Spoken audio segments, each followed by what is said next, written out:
Haleluya, haleluya, haleluya. Bwoko bw'Imana, mwaramutse canke mwiriwe aho muherereye ku mpera zine z'isi. Ndanezerewe cane, ni ivy'igikundiro kubona Imana isubiye kwemera nkabana namwe kuri uru rubuga.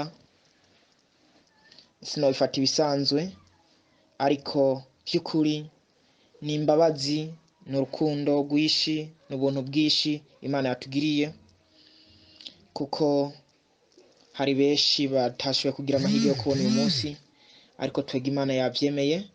Imana yacu ihabwa icubahiro. Twari tumaze iminsi dusangira ivugabutumwa kuri uru rubuga, ariko ubu tugiye gusangira inyigisho imwe izo ziraza mu duce. Iyo nyigisho buri ndwi canke mu kinyarwanda buri cumweru turatanga umunsi umwe wo kubaza ibibazo uzoba wagize mu nyigisho izoba yaciyeho kuri runo rubuga. Inyigisho tugiye kwiga ivuga gute? Iravuga ngo mbega by'ukuri umuntu yakiriye Yesu Kristo akaronka ubugingo, abivuyemo yobwakwa canke yorimbuka? Nshuti, mw'iki gihe turimwo hari inyigisho nyinshi zitandukanye. Bamwe igice kimwe kiravuga ko umuntu yakiriye Yesu Kristo nk'umwami n'umukiza abivuyemo atazorimbuka, kandi bagatanga n'ivyanditswe vyerekana yuko umuntu abivuyemo atazorimbuka. Ikindi gice kikavuga yuko umuntu yakiriye Yesu Kristo nk'umwami n'umukiza akaronka ubugingo atazorimbuka, kandi nabo bagatanga n'ivyanditswe vyinshi vyemeza ko atazorimbuka. Mbere ndetse ku muntu aba akiri nokwita umwana mu gakiza, aba akiri muto mu gakiza, bikunda kubacanga gushika yaho umuntu. Niyo mpamvu ibice nka 60 ngo bafise ubwoba, mbega nzoja mw'ijuru canke sinzojamwo? Uhagaze mw'ishengero ukabaza ati ni bande bazoja mw'ijuru, woronka bake. Hari abantu umutima wabo utabereka neza ko bazoja mw'ijuru, hari n'abandi bamaze gusobanukirwa ivyanditse ivyo ari vyo. Muri rusange womenga ivyanditse biravuguruzanya, ariko ntabwo bivuguruzanya. Ijambo ry'Imana ntirivuguruzanya, ntirisamburana, ahubwo ivyanditswe biruzuzanya. Kano kantu gatware. Reka dusenge twiragize Imana mw'iyi nyigisho. Imana izobane natwe. Umukozi w'Imana azobasikirije iyi nyigisho ni Ambasaderi King Remy Nibitanga. Reka dusenge. Data Mana uhoraho, Mana ushobora byose, uri hejuru y'amajuru, izina ryawe rihabwa icubahiro. Mwami muvyeyi mwiza, turatsikweretse iyi nyigisho. Data, je nzotanga inyigisho, uzobane nanje, uzompa amajambo asobanutse yo kubwira ubwoko bwawe, maze Data buri umuntu wese azokumva iyi nyigisho izogira aho imukuye n'aho imugejeje, izomubera itara, izomubera icirori, amenye urugero ariko. Data, ndazi ko uzovugana na buri muntu wese azokumva inyigisho. Mwamugira neza, ndamusengeye. Uyu muntu azokumva inyigisho, Data, inyigisho izogira ubushobozi n'ububasha muri we, hagira ivyo ibomora, hagire n'ivyo yubaka mu buzima bwiwe. Papa, kaze ubane nanje, kandi nawe uzoyumva ngo umwigisha agabane n'uwigisha. Data, nabo tugabane umugisha mw'inyigisho, izina ryawe ribandanye kwamamara. Wewe Mana watanze umwana wawe Yesu Kristo kugira dupfire, tukaronka ugororoka ataco dukoze, tukaronka date buja agakiza ata amafaranga dutanze, ata nguvu dutanze, ata mirimo dukoze, ariko kubw'imbabazi n'ubuntu bwawe ukaduha nk'ingabire. Izina ryawe ryamamare, izina ryawe rishyirwe hejuru, date buja ubandanye gupfukamirwa, isi yose, indimi zose zamamaza izina ryawe. Urakoze mwami ko wumvise gusenga kwanjye. Mpemu yera kaze ubane nanje, kaze uganire natwe, mu izina rya Yesu Kristo w'Umunyanazareti senze nizeye, amen. Mu majambo make nkuko nako ndabivuga, iyi nyigisho ni inyigisho iteje impari muri iki gihe, ariko ndakubwije ukuri nunkurikirana neza uzomenya ukuri ku jambo ry'Imana. Kuko ijambo ry'Imana ivyanditswe nabwo bisamburana ahubwo biruzuzanya. Impamvu nateguye rero iyi nyigisho ni kugira tume ukuri kw'ijambo. Kandi ninakima mu rwandiko rwa mbere Paulo yandikiye Timoteyo igice cya 2 umurongo wa 4 haravuga ngo Imana igomba ko abantu bose bakizwa. Ico ni bakizwa, ico ni Imana igomba bagashimba urakijijwe kandi uve no ushike no kumenya iby'ukuri. Rero ni nyigisho uzomenyera mu kuri kw'ibintu byinshi. Ni naho mpamvu mu butumwa bwiza bwanditswe na Yohana igice 8 umurongo wa 31 shika kwa 32 Yesu Kristo ari kaganira ku murongo wa 31 arababwira ngo, abwira abayuda bari bamwemeye bari baramwizeye ati, nimwaguma mu ijambo rya murabigisha banje by'ukuri. Ikintu cya mbere kitegeza kutereka ko turabigisha ba data canke bakijije tuzongera tubibona no kuguma mu ijambo birimo. Niho yaciye avuga ngo kandi muzomenya ukuri kandi ukuri kuzobaha kwidegembya. Mu Kinyarwanda avuga ngo ukuri kuzobabatura.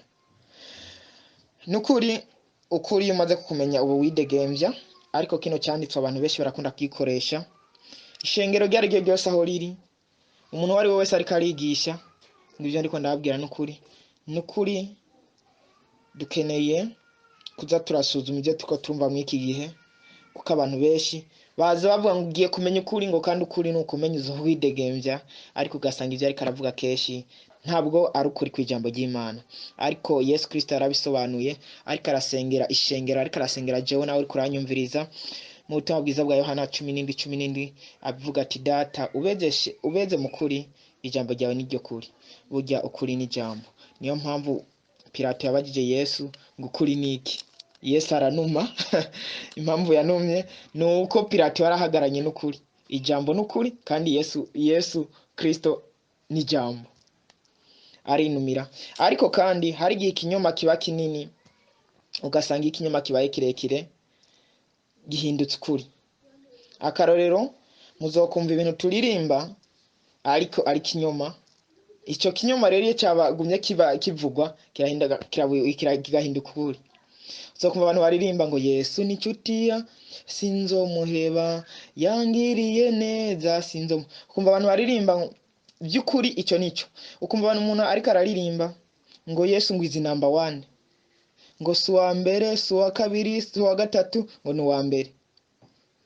Yesu Kristo ntabwo ari uwa mbere mu buzima bwacu, wapi. Icyo ni kinyoma. Icyo ni kinyoma. Yesu ntabwo ari uwa mbere mu buzima bwacu. None uwa kabiri ninde? Yesu ni uwa mbere, Satani rero ni uwa kabiri. Yesu ni ubuzima bwacu. Jesus Christ is our life. Niwe buzima bwacu. Ntabwo ari uwa mbere, ahubwo ni ubuzima. Cyangwa ugasanga umuntu agiye gusenga kubera yumvise abandi basenga, arapfukamye ngo Mana ndaje imbere yawe. Wari imbere yande? Icyo ni kinyoma. Ariko kubera cyamaze igihe kinini cyabaye ukuri. Kandi ijambo ry'Imana ritubwira ko Imana ihoza ijisho ryayo kubagororotse. Bisigura ngo izi ko nutwicara, ukuntu turyama, ukuntu tuvyuka, bisigura twama imbere yayo. Abantu benshi bazi ko mu kujya imbere y'Imana iyo ugiye gusenga ari kugiye imbere y'Imana, canke mu isengero ariho buri imbere y'Imana. Wapi, ico ni kinyoma. Ariko kubera cyamaze igihe kinini cyabaye ukuri. Abantu benshi bazi ko iyo turi mu isengero bakavuga ngo tuduze amaboko, tuduze icyubahiro cy'Imana, ko ariko guha icyubahiro Imana. Wapi, kijya ni kinyoma. Ukuri ko hari nuko ibyubamwo ukuntu ugendana n'Imana niko kuyihesha icubahiro. Imirimo myiza ukora, imirimo myiza wemera ko Imana ikagukoresha niko kuyihesha icubahiro. Uko niko kuri. Uburyo Imana irinze ivuga ngo muri nko mu masengesho mu cyumba ikavuga ngo bana banje nabishimiye, bana banje mwanejereje ibiravye ibyo mwari mumaze iminsi mugenderamo. Ntabwo kuduza amaboko ari byo bica byerekana ko ukunda Imana. Oya. Canke ko uyihaye icubahiro. Oya. Imana ibanza ikaraba ayo maboko ari kurinde, ari ku mutima uyuhe. Haleluya. Ico ni kinyoma ariko kubera igihe kinini cyabaye ukuri.